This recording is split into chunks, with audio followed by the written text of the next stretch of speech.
in these high schools reflected diversity in socioeconomic backgrounds.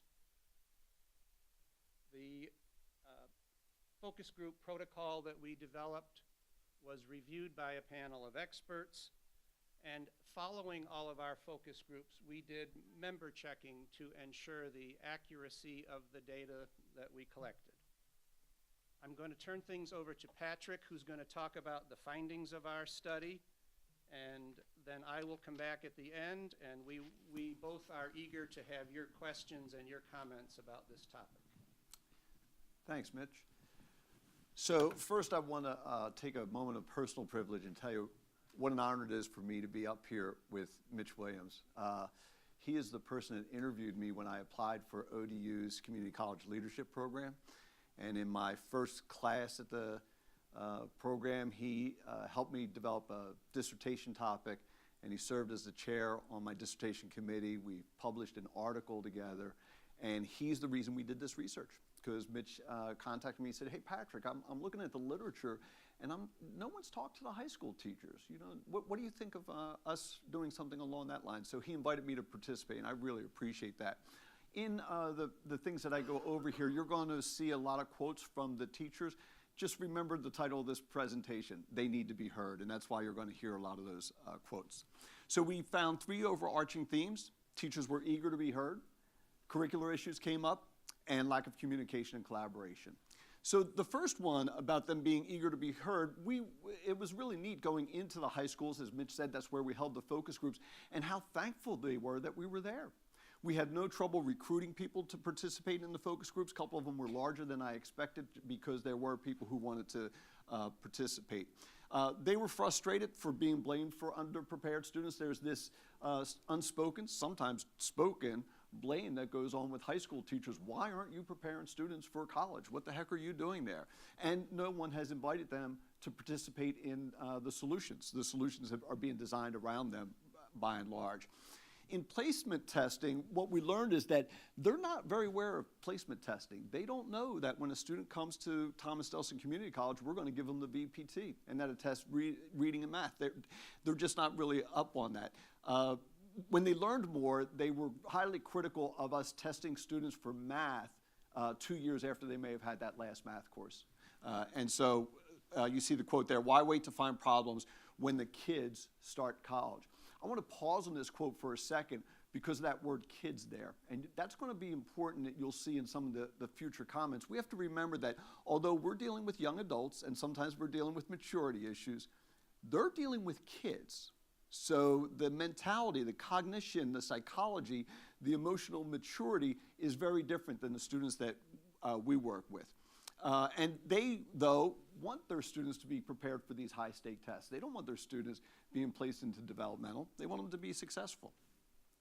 It was interesting that for me, you know, somebody who is in the system, developmental education is just a term that I assume. And there were folks in our focus group, when I asked the first question, what do you think of developmental education? They said, wait a minute, could you stop for a minute? What do you mean by developmental education? So this term that everybody in this room assumes is ubiquitous and is common, it's our language. It's inside baseball. It's not something that every person in the high schools is aware of. Now, when we described it, they said, oh, okay.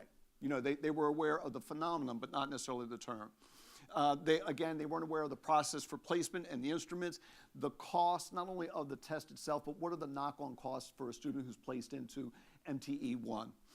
Why are they unaware? We speculate that one reason is that they didn't have to take the VPT. So they may have been decent high school students. They took an SAT. They went to a 4-year institution. They never took developmental. And another reason that they may be unaware is because of the overwhelming focus in their job on just getting them through high school. They don't have time to look at what's going on at the colleges. And because of that, they have limited discussions with students about placement testing. They cited student characteristics as the number one barrier that they face. So again, them being blamed, but socioeconomic status in many of the school districts that we went to, they were not the wealthy districts. And so you have people from lower socioeconomic status. Maturity, I kind of alluded to that. their preparedness, so they're receiving unprepared students. And then the number one, and we know this, Patricia Parker said 100% of the issue is motivation if you went to her math pathways. And we've known that from the research. Also, their family and support networks. They lack those networks. Their families, you know, they're first generation. What does that mean? No one in their family has taken a placement test. No one in their family has tested out of developmental education or tested into college level. I love this quote here, and it relates to not only students, but their support network. Students cannot envision any kind of school setting that isn't like what they have experienced all of their lives. These are 8 to 3 Monday to Friday students. These are not Monday, Wednesday, 8 o'clock to 9:45 or whatever, you know. So they don't have a support network that can say, hey, you know, when you go to college next year, this is going to be very different. Instead of, you're going to have to, they don't have that kind of support. They also lack, and this is related, support for connecting their present behavior with future success. You know, when I was in 12th grade, I did exactly what you did. And here's what happened when I got to college, right? They don't have people who can draw on that background and share that with students. Self-efficacy related to motivation.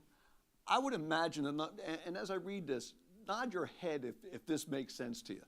I would imagine a number of our kids who would test into the remedial, who are told, you need to come and take the test on this day, and here's some practice materials, and you can go online and do it.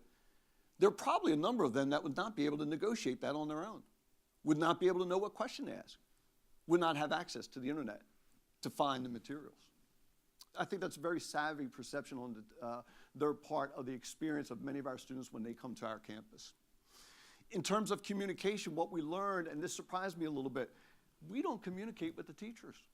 We communicate with the career coaches and the guidance counselors. But what we found out, and we didn't know this, is apparently that communication is not reaching the teachers. And that's a real problem, right? Because just as at the community college, who has the most influence with the students? The teachers. So this preparedness discussion is not getting beyond that guidance counselor office. And so when you have a lack of teacher awareness, you have a lack of student awareness.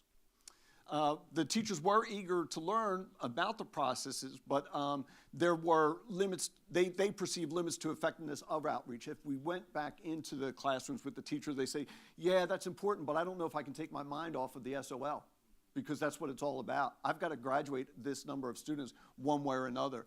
Also, there's no daylight in my curriculum. I don't know where, I would love to teach students the type of things that they're going to need to know to be successful in that placement test, but I don't have daylight. I don't have any place in that curriculum to breathe. The second theme were curricular issues. It was another dominant topic. The purpose of the K-12 curriculum, they saw a conflict between high school test readiness and college readiness, right? And the next bullet, the SOLs and the BPT, they're not aligned. Those test makers didn't even talk to each other. Right? So we've got this supposed exit test from high school and this entrance test to college, and nobody said, hey, are these aligned up? Is the curriculum aligned up? And the issue of teaching to the test. Everyone teaches kids how to solve the SOL test instead of showing them how to really solve problems. That came up over and over again, and every time a teacher said that, you could feel the depression in them, because that's not who they are. What they see in high school is an emphasis on minimal competence. Just pass the test. Not exceed, not excel, not master. For example, one of the teachers told us that to pass the math SOL, you have to correctly answer 27 of 50 questions. Is that a student who's prepared for college math? You know, that's a student who's just able to get out of high school, and they saw that as a problem. Critical thinking and creativity have been destroyed by the testing that doesn't allow students to think outside the box. There's no emphasis on deep learning. They talked about students that they get lack a strong foundation. A geometry teacher said to me, he said, you know, when I'm teaching geometry, they don't know what a point is. They don't know what a line is. They know those words, but they don't know them in geometric context. An English teacher said, when I'm trying to get students to write a paragraph, they don't know what transition words are, and they don't know how to use those transition words. So they're dealing with the lack of preparedness. And there's no emphasis on college readiness in their curriculum. So one of the recommendations they have is to improve high school placement, and you're seeing some of this happening nationally. And matter of fact, Hampton School District, which is in Thomas Nelson's service area, is going completely to this, where there are student pathways, workforce pathways, college technical, bachelor's degrees. They also would like more homogeneous classes. They say the skill levels in their classes vary too much. You could be minimally literate, I'm not exaggerating, you can be minimally literate and in an advanced placement English course at that high school. And that teacher has to teach who's in that class. They don't get to do that. Maybe more homogeneity in terms of intrinsic motivation, and if they have students who are a little bit more homogeneous, then they could target a higher level. But because there's so much scatter in the classroom, really they're teaching to the bottom to try to get them over that 50% hump right on the SOL. Again, they inherited the underprepared students from middle school who inherited them from elementary school. The focus there is graduation, graduation, graduation. Just shush them along, get them over graduation. And they say, but this catches up with them when they enter college. Another limiting factor, as teachers said, is the lack of depth we can go into at the high school, because we're also forced to spend time covering material they are supposed to already have mastered before getting to us. I'm teaching algebra to some students who cannot add positive and negative numbers. This quote was said by a geometry teacher, and he said it in a plaintive tone. You could hear his heart breaking as he said it. I've got students in my geometry class that have taken it, the first semester geometry, 4 and 5 times. And it's like, that's just mean. So another issue was changing high school curriculum. In Georgia, 4 curricula in 7 years. My word. And so naturally there were gaps in the students' knowledge, right? As one curriculum didn't cover this, that wasn't overlapping. Also, they complained that the curricula were developed without appropriate consultation with the people who are experts on the curricula, and that there weren't the resource materials. This happened to us in the VCCS with E&F when we integrated reading and writing. There was not a single textbook out there that did it. The publishers scrambled and they put together a couple. There were a couple or 3 that first year, and they were terrible, right? Because they put them together. So we saw that also in Georgia. So I'm going to turn it over to Mitch to cover theme 3.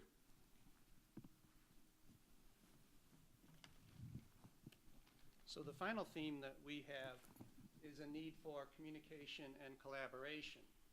And we would like to see more communication among community college instructors and high school teachers who are from like disciplines. And there is a need for continuous dialogue. And one of the teachers told us, a teacher in Virginia talked about a recent high school graduate who had gone off to a 4-year state university. And during one of the first breaks during the semester came back home and visited her high school and was talking to the math teacher. And she was telling the math teacher about taking a class in which there was an expectation for a level of knowledge in statistics that this student simply didn't have. And the student asked her former teacher, where were we supposed to have learned this material here in high school? And the teacher immediately answered and said, nowhere. There are no courses in our high school that cover this material. And the teacher went on to tell us in the focus group that the bottom line is that too often public schools and institutions of higher education leave it up to the kids to put it all together, leave it up to the kids to find a solution for these gaps. But in our discussions with the teachers, we would like to see more of a dialogue go on. Currently, teachers assume but do not know the skills that students need when they go off to college. There's very little communication that is shared with the teachers about what a student is going to need to know on a placement test or in first-year courses in math or English. Many teachers don't see how they can have a role in this process. They feel that their job, as Patrick said, is to the state-mandated curriculum, that they need to get students to high school graduation. And that's what they get paid to do, is to meet the minimum standards of that mandated curriculum. They know the curriculum doesn't align with the skills on the placement test, but they feel that they don't have a role in that question. teachers we talk to are eager to learn more about the placement test and the placement process. They wanted to know about the content of the test. What was it that students were going to be expected to know on a placement test, and how could they, as teachers, help students to get prepared? A lot of the teachers we talked to did feel that they felt that high school teachers should be involved in the placement process and in developing placement tests. And this should be done through communication between high schools and community colleges. And one of the conclusions that Patrick and I came to is that we feel that community colleges need to do a better job of analyzing placement test data and then sharing that analysis with high school teachers. Often it gets shared with high school officials, administrators, and counselors, but the information doesn't make it to the teacher level. And we feel that it's important that the data from the placement test be shared directly with the teachers in those appropriate disciplines. We know that our study has limitations. We feel that our study begins to fill a gap in the professional literature. We begin to talk about the role that high school teachers can play in developmental ed, but we know that a larger sample is needed from more states. We also would like to see deeper exploration of the findings of this study through in-depth involvement of high school teachers in future research projects, and we would like to see high school teachers have a voice in the redesign of developmental education that's taking place in almost every state around the nation. We think high school teachers have something important to contribute to this conversation. So the final implications of our study are listed here. And the bottom line is that Patrick and I feel that high school teachers should be a part of the multiple nationwide discussions that are taking place on developmental ed. We think teachers' voices need to be heard on this discussion, and that community colleges and those who conduct research on developmental ed would benefit greatly by including high school teachers in their work. Now, we're eager to hear your questions or your comments about our study and what you think the role of high school teachers might be in developmental placement process. So we welcome any questions that you might have. And there's a microphone, I believe. That's way. How many am I allowed? I'm serious. How many am I allowed? Why don't we start with 2, and we'll Okay. see if anyone else has questions, and we'll come back to you. We have a good amount of time. Good. Good. Well, the first one's, do I need this? Can y'all hear? This is my, okay. You do? Oh dear. Okay. All right. I'm internally censoring as we speak. Well, first question is an easy one. Why Georgia?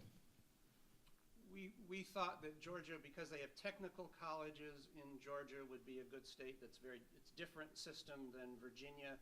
It's a less centralized system than Virginia. We thought it would make a good contrast to Virginia. We also had another research colleague who was located in the state of Georgia who also participated in the data collection. Did you find that in Georgia you had something that was roughly comparable and comparably problematic and unpopular as the SOLs are in Virginia? Oh, yes. Yes. And in all fairness, in due disclosure, my wife is a public school teacher in Georgia. She's not a high school teacher, but she is a public school teacher. And I will often hear from my wife, and I don't know if any of you have spouses that are teachers, but I will say something about how hard it is to teach doctoral students, which it isn't hard at all. It's the easiest thing in the world. But my wife will say, you should try teaching elementary schools. Why don't you come into my classroom for just a day or 2 and see what it's really like? So, and I think it would be a good idea if all of us who were involved with community colleges, if we would go and spend a day or 2 in a high school classroom, it might be very eye-opening for all of us. Live there. Hi, thank you. In your research, did you discover other states where the high school teachers have been in discussions with either the Department of Education or the community colleges in that state, and where there is a better alignment of the SOLs and whatever placement tests the community colleges might be using? No, we didn't get, so initially we went and said, all right, what has been the involvement of high school teachers in the conversation of developmental education, and we really didn't find anything. But we did not specifically dig a little bit deeper and see what were the roles that high school teachers have played in different states. And that would be another area of, I think, further exploration. But we didn't see anything in the research that indicated that high school teachers were involved in the developmental placement process, or that they were being listened to very carefully in the process. I think this is a definite subject of interest. In your research, was there any room to involve, you mentioned the career counselors, not a blame, but what their role was, because of apparently there isn't much communication happening. Is there a way to maybe find out or foster a better communication gap between the career counselors and the teachers, because that seems to be missing? Was there any portion of your research that looked into that? We didn't look into that, but it's obviously an area that needs to be examined with relation to developmental ed. We think there is better communication between community colleges and high school counselors, but that communication isn't flowing down to the teachers who are on the front line. And as we found, what we did find in our study is that it's teachers who affect high school students, not counselors. It's the teachers who have the effect on those juniors and seniors who are going to be in our classrooms at the community college soon. And the teachers were not getting the communication. In one of the focus groups that I conducted, a teacher made what I thought was kind of a shocking comment. I can't remember whether it was female or male, but the person said, you know what you should do at the community college? You guys should develop some programs that are shorter and lead directly to work. Right? So that's a little bit shocking for us that this person is unaware, but it just underscores that the information is not getting to the people who would benefit from it the most, the people who need it the most. I know from my own institution at Thomas Nelson that there is strong connection between the college, and strengthening connection between the college and the guidance counselors, the career coaches that we put in there. But no, we're not doing the connection with the teachers, and so that's something we have to find. The other thing that was a little surprising to me, one of the school districts that I looked at was an urban school district, and the teacher said, you know, you have to understand that most of our students don't know Thomas Nelson Community College exists. And I'm blown away by this. We are a large community college. We think we have a large presence. We're right on the highway. And I'm surprised, and the person continued, and they said, you know, some of our students, the only time they leave their neighborhood is when we bus them from home to school. Many of our students have never been on I-64. So it's not just not the teachers, but also the students as well. Now that the VCCS has adopted the multiple majors, including high school GPA placement, do you think these teachers would feel that that is giving them more opportunity to influence the placement in a positive way? Or do you feel that they would think that their measurement and their grade point should not be the determining factor, you know, that it really would not correlate to them being ready for college?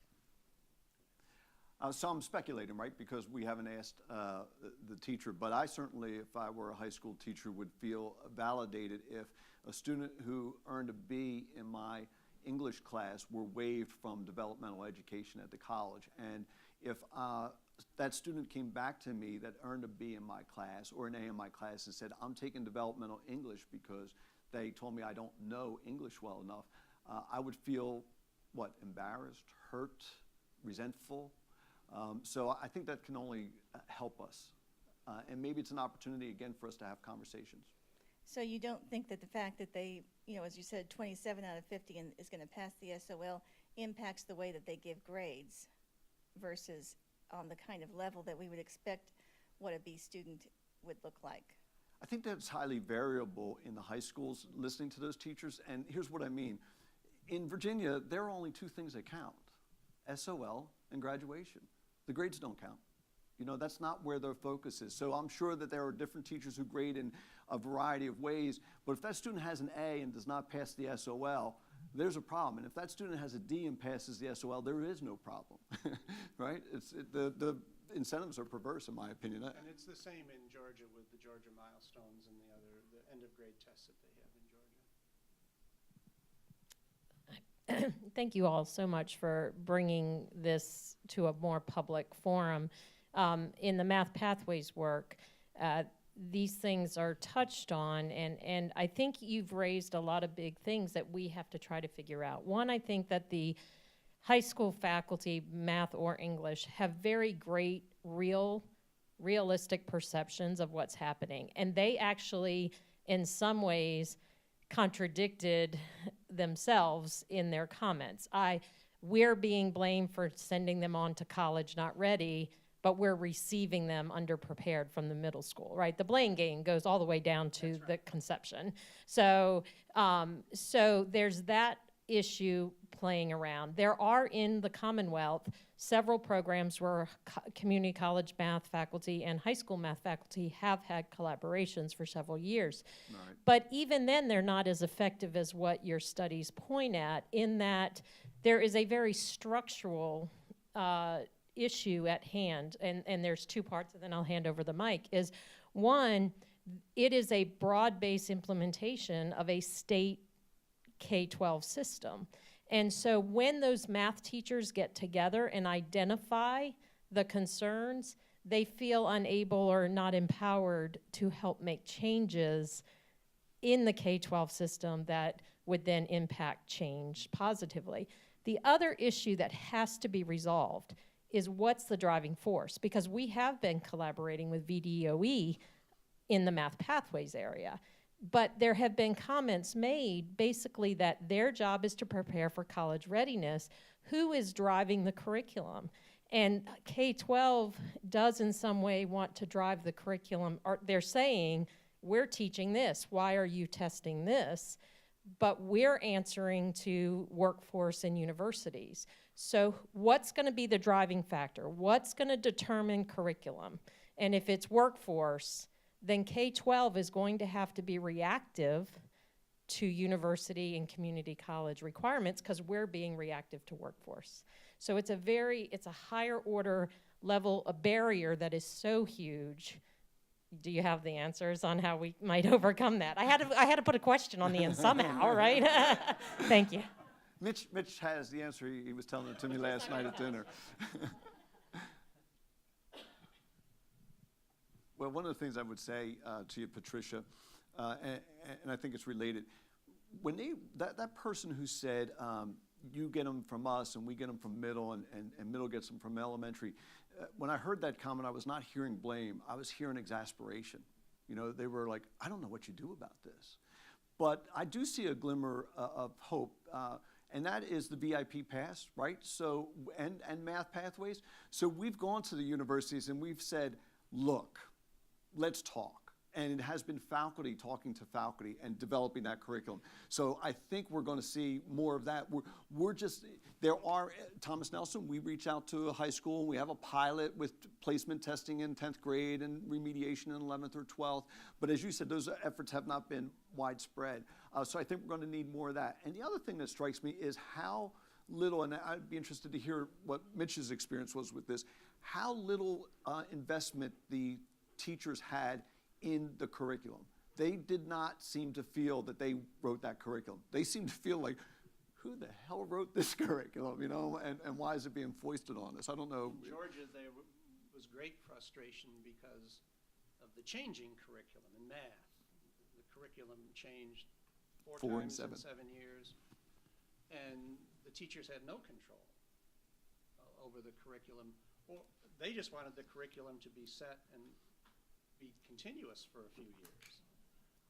they wanted some consistency. So it was very frustrating. Can I just follow up on that? The changes coming in K-12, you know, there are significant changes that happen in K-12 that are coming down the pike that goes more to a competency-based learning. Yes. I'm not sure there was any conversation with community colleges or universities or maybe the workforce. I mean, I could see that they had conversations there.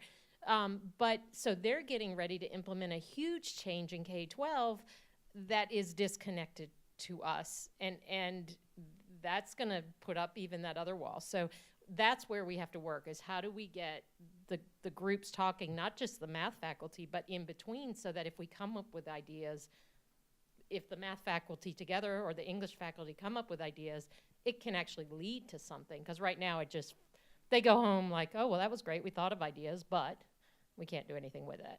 About a week ago, I picked up the front page of the Daily Press, which is a local paper, Newport News, and big splashing article on Hampton City Schools' new program, and they have developed 16 pathways for students.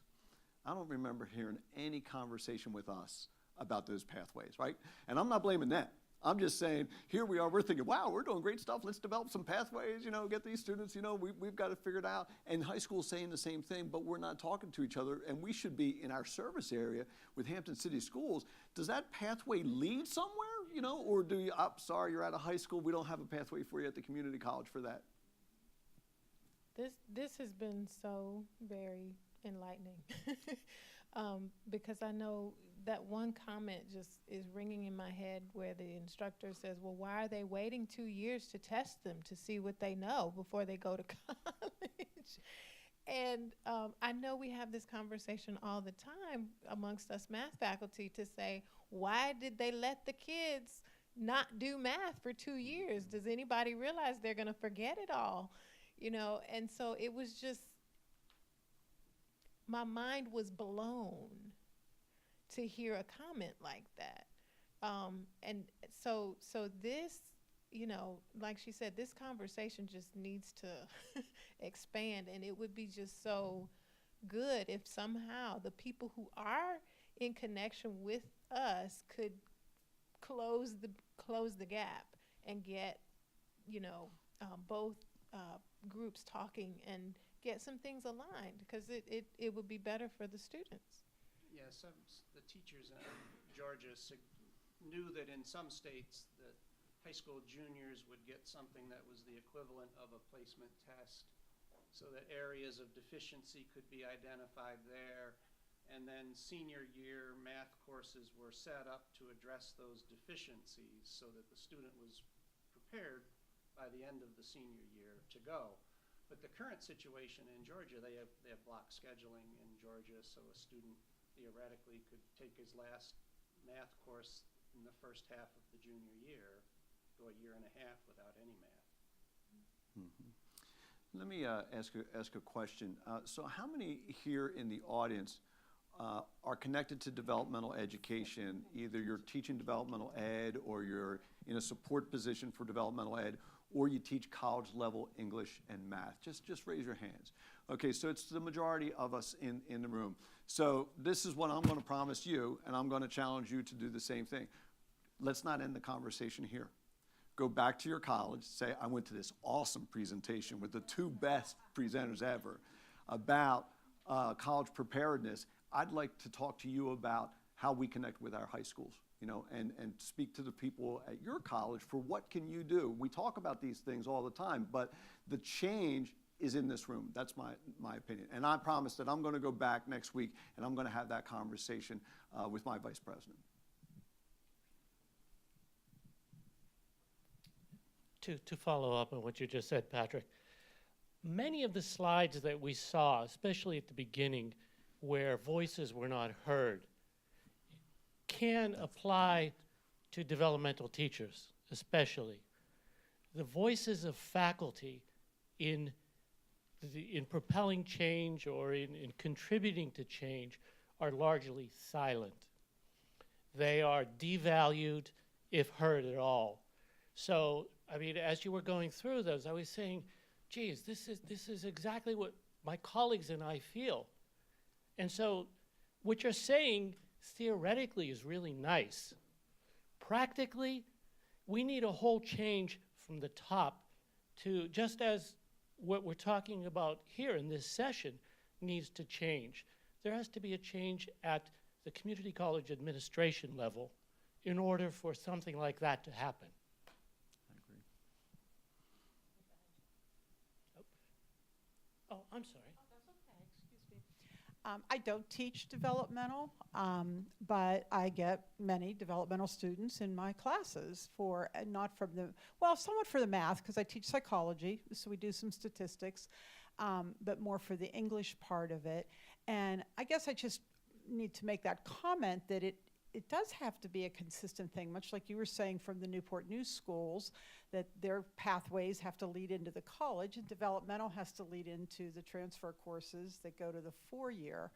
There has to be a reason for what they have to master. I mean, I think we all have ideas what we'd like them to know and that type of thing, but I think the material that needs to be mastered has to have an objective base to it. Do you understand what I'm saying? And I see a little bit of the idea of moving our students through developmental programs, almost as we're moving them through high schools, that it takes so long to get through developmental and then they never get through the 2-year program.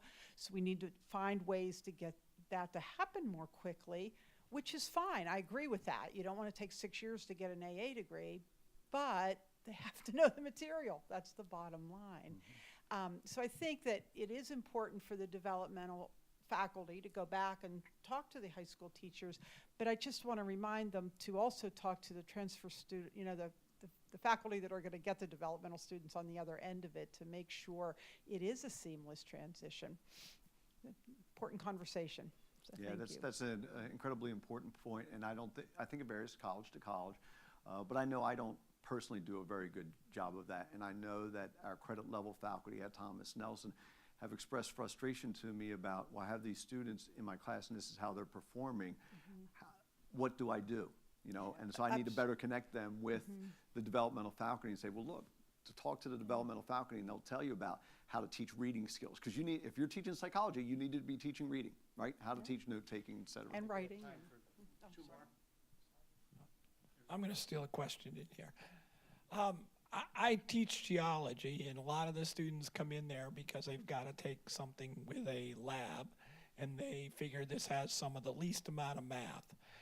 One of the problems I see time and again is there's actually a fear of math that comes out of the high schools. They get there, and they're sure they can't do math. And you might have a problem where they've got a number 25 and they have to take 20% of it. Oh, I can't do that. That's math. So you turn it around and you say, well, if you just went out to dinner and you had a $25 bill and somebody was going to leave a 20% tip, how much would it be? And right off the bat, they'll answer it because they've been working in the restaurant. They've been doing that kind of math. And now that part isn't scary. So it's not only what they teach, but somehow the attitudes toward what they're teaching, to me, that needs to change somewhere in there.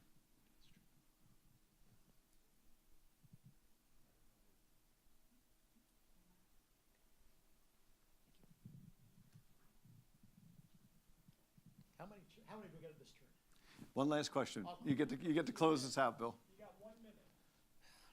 Okay. Yeah, the mic's on, Bill. I retire in a year. I can say whatever the heck I want. It doesn't matter. Okay. Maybe I'll get this into one question. I probably can't, but I'll try. No, I think the main one I was wondering was when your teachers were telling you that they didn't know what I'm paraphrasing here what I remember. They felt like they didn't know what their students needed to get to do well in college. Is that the message? Oh, specifically on the placement test, not in terms of succeeding the curriculum, but to do okay. Right. Our research was specifically on the placement test, but I think the other part is true as well. And I went to Patricia Parker's Math Pathways, and math is not math. It's Right. what is the emphases there. So I don't think they're aware of our curriculum either, Bill. Okay. Well, I'd be talking from the English side, so I guess maybe the part was what I was thinking wasn't relevant. But If you want an answer for that question about the placement test, I can tell you 3 things.